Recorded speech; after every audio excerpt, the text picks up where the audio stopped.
What a poor time to buy. Ridge from the Bold and the Beautiful said, "You know what? I must leave town for a bit. I have to discover who I am." In actuality, when he comes back today, he'll discover that a lot has changed while he was gone, and that at least one victim of his continuous wrongdoing could finally have to face the consequences. Ridge presided over a meeting that led to Thomas Forrester being expelled from the Forrester family and the family business after being rejected by Taylor and Brooke, but before leaving town. Yet since then, one of the most recognizable lines of the business, a highly public faceplant on the runway by Hope for the Future, led to negative reviews and a cash shortage. Before you could say fix it, Steffi was placing Hope in a difficult situation by forcing her to rehire Thomas as head designer, while Thomas was also on an apology tour. Thomas made the first indication that he finally recognized who to blame for messing him up, and it wasn't the blonde, while attempting to persuade Brooke that he had changed. "Ridge, you are correct. He was referring to you." If only Ridge hadn't gone so soon on the run him out of town on a rail bandwagon, his son's irrational rage would have been understandable.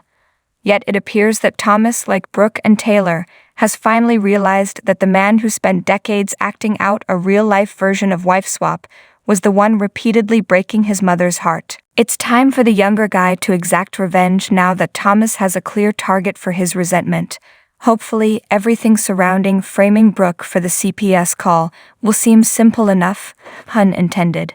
And even though we've long pushed for a sincerely repentant Thomas, that doesn't mean he can't utilize his considerable abilities to exact revenge on his father without breaking any laws or engaging in any dubious activity. Thomas' current top priority is assisting Hope in regaining control of her line. But if his most recent show is as successful as his most recent designs, the globe may be his oyster.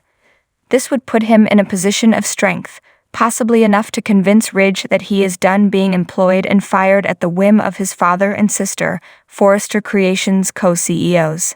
In reality, he intends to launch a new fashion label in addition to leaving the business, and he's bringing Hope along too. Yes, it is unlikely that they would be allowed to carry on the Forrester Creations' own Hope for the Future line. Yet with funding from, say, Ridge's bitter rival Bill Spencer, Hope and Thomas might start a new line. How could Hope possibly think about leaving Forrester? And if recent events have taught her anything, it is how important Thomas' designs are to the realization of her vision. Moreover, consider Liam's reaction, who has made it plain he opposes the alliance and even prefers his wife to put up a fight against the concept of cooperating with Thomas. What a massive drama. Thanks for watching this video. Please subscribe to our channel, Bold Media Point, and stay with us.